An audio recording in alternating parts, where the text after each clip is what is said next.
இவளுடைய வாழ்க்கை எப்படிப்பட்ட சோகமுள்ள வாழ்க்கையாக இருந்திருக்கும்னு நமக்கு தெரியல. ஏன்னா அந்த அளவுக்கு டீட்டெயிலாக இந்த இடத்துல நமக்கு சொல்லப்படலை. இவள் 5 புருஷனை திருமணம் செய்து கொண்டு இருக்கிறாள் அப்படின்னு சொன்னால், ஏதாவது ஒரு புருஷனிடத்திலாவது அவளுக்கு ஒரு சந்தோஷம் கிடைக்காதா, நிம்மதியான வாழ்க்கை கிடைக்காதா, நல்லபடியாக வாழ மாட்டோமா அப்படின்ற ஒரு தாகத்தோடு தான் அவள் வாழ்ந்திருக்கிறாள். இப்படி தான் அவள் என்ன பண்ணியிருப்பா, இது வேண்டாம் இது வேண்டாம் இது வேண்டாம்னு சொல்லி அடுத்தடுத்து ஒரு புருஷனை திருமணம் செய்து கொண்டிருக்கிறாள் அவள்.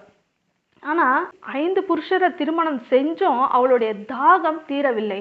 அவளுடைய ஆத்தும தாகம், அவளுடைய ஆவிக்குரிய தாகம், ஏதோ ஒன்று அவள் தாகத்தோடு இருக்கிறாள். அந்த தாகம் அவளுக்கு தீராமலே இருக்கிறது. அதனால தான் இன்னைக்கு இயேசு கிறிஸ்து அவகிட்ட வந்து தாகத்துக்கு தா அப்படின்னு கேட்குறாரு. ஏன்னா உன்னுடைய வாழ்க்கைக்கு ரட்சிப்பு வரப்போகிறது. நான் உனக்கு ஒரு கிஃப்ட் எடுத்துகிட்டு வந்திருக்கேன், தேவனுடைய ஈவை கொண்டு வந்திருக்கிறேன், தாகத்துக்கு தா அப்படின்னு கேட்குறாரு. நீ சொல்லு, உன்னுடைய பிரச்சனை என்னன்னு என்கிட்ட சொல்லு.